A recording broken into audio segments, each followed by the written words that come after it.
Hey guys, what's going on? Garanex here, bringing you another video on 7 Deadly Sins Grand Cross. So the 100-day celebrations have just ended. It was a pretty hectic 2 weeks with all the events we're trying to do, and there's the half stamina event last week as well. So this week it's more of a chill week to do our own things, take some rest, and do our own things at our own pace. But let's get into the main topic of this video. Today we have both Red and Blue Melascula dropped in a single banner. So we'll go through their skills and some thoughts on them and how you want to gear them if you decide to summon them. Now first let us take a look at the rates of this banner. So we do have the Blue Melascula and Red Melascula, both of them in this banner with a 0.5% rate. Blue Demon Meliodas is in this banner, so if any of you haven't gotten him yet, you can try your luck in this banner. And we also have the Green Fighter DN in this banner and the Blue Merlin with a 0.1% rate. And of course, if any of you who are still looking for Escanor like myself, who haven't gotten an Escanor yet, he is in this banner as well with a 0.1% rate. So if you do try to pull for this banner, there are some good units, great units here in this banner for you. First, let us take a look at the Blue Melascula. So on her first skill, she has a single target that has Infect on second rank 2 and above.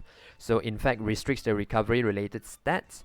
And on her second skill is an AoE with Detonate. So it increases the deals a 15% additional damage per ultimate orbs.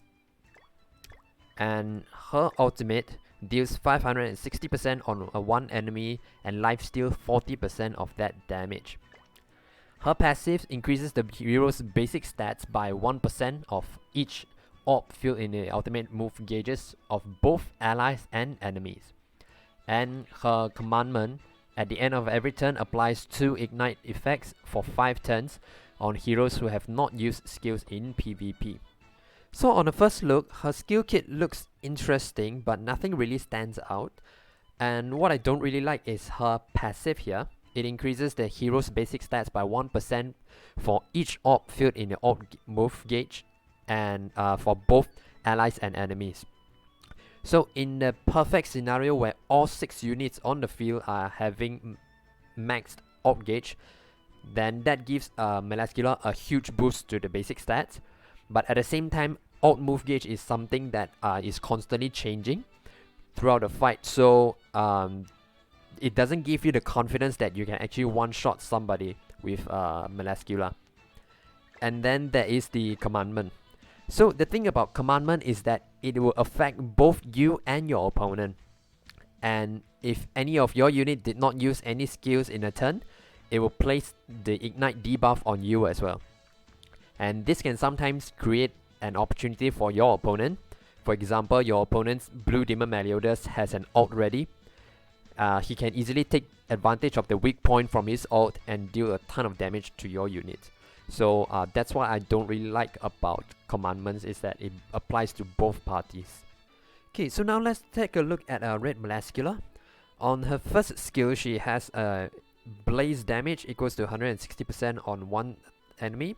So blaze damage deals additional 25% of damage per ignite effect on the target. And on her second skill, she has an inhales 8% of max HP of all enemies for 2 turns. So inhale decreases the target's max HP and recovers her own HP by the amount decreased. So essentially she is healing herself but taking the HP from the enemy. And she has the same ultimate, 560% of attack on one enemy and lifesteal for 40% of damage.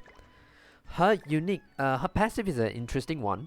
It fixes HP at 1% at 1 for 3 turns when an ally is defeated. Limited to once. Effect is removed upon hero's death. Applies when entering battle. So when a unit dies, this passive will place a buff and keep that unit alive for another 3 turns. So that also means that all the passives from that unit will still be active. For example, if Lilia dies and this passive kept her alive, so your increased pierce rate will still be there. So it's a really interesting passive here, and the commandment is the same.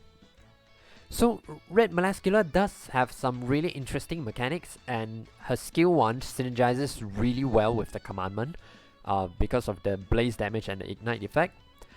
And her passive is very interesting too. I think it can save you quite a few times when your opponent doesn't know about this yet.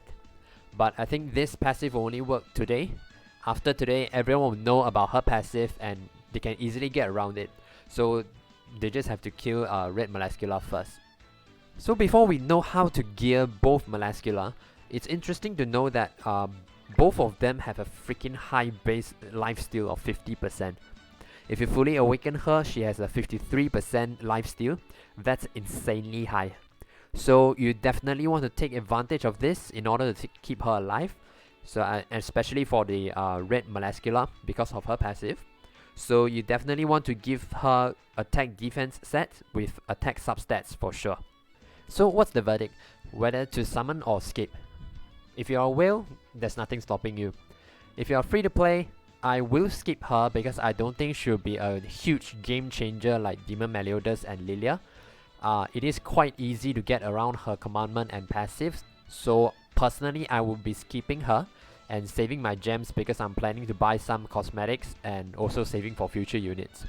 However, these are my opinions. If you really love her and she's your waifu, go ahead and pull for her. What matters most is that you're enjoying the game, and I hope you enjoy my content as well. If you like the video, please give it a thumbs up and subscribe to the channel for more 7 Deadly Sins Grand Cross video. That's it for today. Take care and have a great day ahead.